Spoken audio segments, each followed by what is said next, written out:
Well, greetings from Bill Back and Farmer Bill. The funds are at Mays Valley Farm Market and Winery, and here we're putting her back together. We got the slides all worked out and lubed up. I'll have to come back in here later, though. They don't have these parts. I need to put a new pin in there and a rubber boot, but it'll be safe, and I'll get her going. Grease her up good, pack her with grease, and send her down the road, and it'll get me by. So I went ahead and put the bracket back on. Brake shoes are mounted back on, a little bit of grease, new clips on either side of it. Now I'm getting ready to put the piston caliper back on. If you've never done this before, if you're thinking about doing it, I learned this trick years ago. Maybe it's a common mechanic thing to do. Like I say, I'm pretty much self-taught. Danny Fraze helps me out with a lot of stuff, but brake jobs and those kind of things from back in the day at the farm where I was ripping semis apart and doing the greasy drive shafts and rear end and all that kind of grunt work I learned how to do. You go ahead and you pop the top off your brake reservoir, which is located up under the hood, right in front of your master cylinder.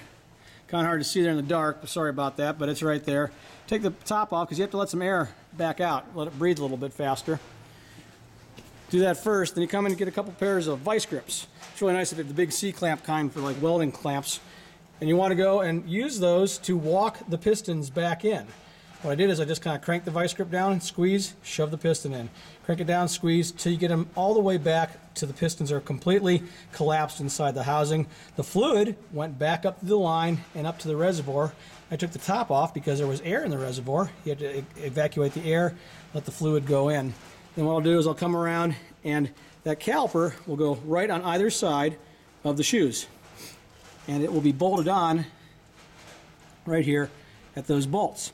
Then what it's able to do after I get those back in there is it's able to float because these move around. But the caliper can't fall off, and the bracket provides the framework for it to squeeze against the brake drum. The brake drum turns around, caliper squeezes. After you push your foot in the brake, the shoes collapse onto the brake rotor, and you stop the truck. Once again, Bill Back and the funds are Ohio Wine and More. What's this got to do with wine? This truck hauls wine. Thanks for stopping by.